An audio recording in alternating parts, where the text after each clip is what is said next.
Deputado Coronel Tadeu, o senhor acha que esta frase foi só uma figura de linguagem ou ela tem, obviamente, uma lógica de confronto?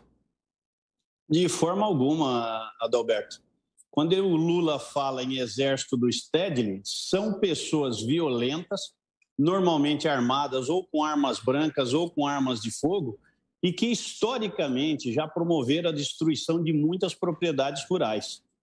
Existem exceções. Exceções são muitos poucos casos que vocês viram pessoas simples, pessoas pobres, fazendo uma manifestação legítima, tentando chamar a atenção dos governos estaduais ou governo federal, em algum ponto da história, perdido na história, sem promover nenhuma violência.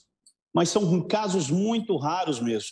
O que você consegue lembrar é ver um líder como, por exemplo, o Stedley, liderando pessoas que querem acabar com uma fazenda de qualquer jeito, assustando os seus proprietários. Isso foi tão discutido nos anos de 2017 e 2018 que ensejou uma lei em 2019, a 13.819, se eu não me engano, sancionada pelo presidente Bolsonaro, que estendeu o porte de arma. E nós estamos falando aqui em arma não para dizer que o governo é violento, ao contrário, para dizer que ele protege a propriedade, protege o proprietário dessa fazenda, estendeu o porte de arma além da residência para todo o perímetro da propriedade rural dele.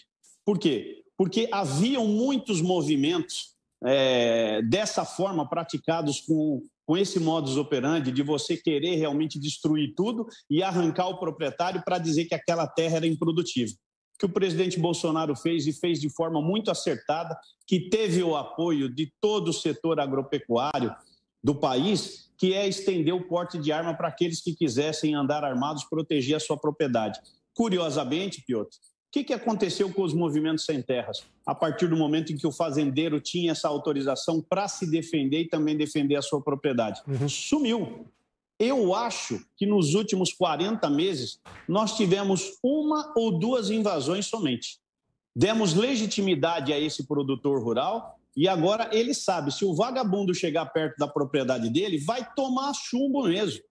Vai tomar bala para largar a mão de ser besta. Porque eles vão naquela conversinha mole, estamos brigando por terra, estamos brigando por casa, estamos brigando por comida, mas não é nada pacífico, não. Eu já pude presenciar algumas vezes que não é nada pacífico. Eles vêm realmente com a vontade de destruir mesmo, e quem entrar na frente, se for o caso, eles até matam. Eldorado de Carajás é um caso do passado que ficou até emblemático pelo conflito.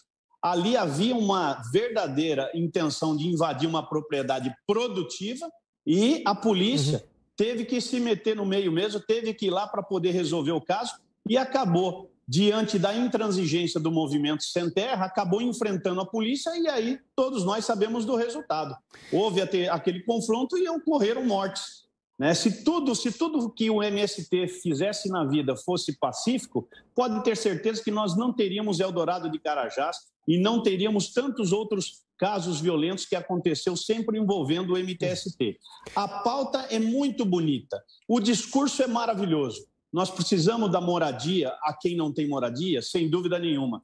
Mas na minha memória, Piotr, eu nunca vi um governo abandonar o povo. Eu lembro próprio lá da época de 83, por exemplo, o governador André Franco Montoro, que ele lá atrás ele já tinha programa habitacional para as famílias de baixa renda. E não vi nenhum governo, por exemplo, estadual, aqui, eu falo pelo estado de São Paulo, nunca vi um governo abandonar esse programa habitacional. E esse programa habitacional, o governo federal possui e diversos estados possuem, porque moradia sempre vai ser um problema. Comida é outra coisa também. Eu sempre vejo os governos tentando enfrentar esse problema da fome, todos. E não é só fome, é fome, saneamento básico. O Brasil sempre foi um país carente. Normalmente, essas carências elas não são solvidas a contento pelos seus governantes. Mas dizer que MTST é um movimento pacífico, me desculpa, pode ter exceções, mas é um movimento violento.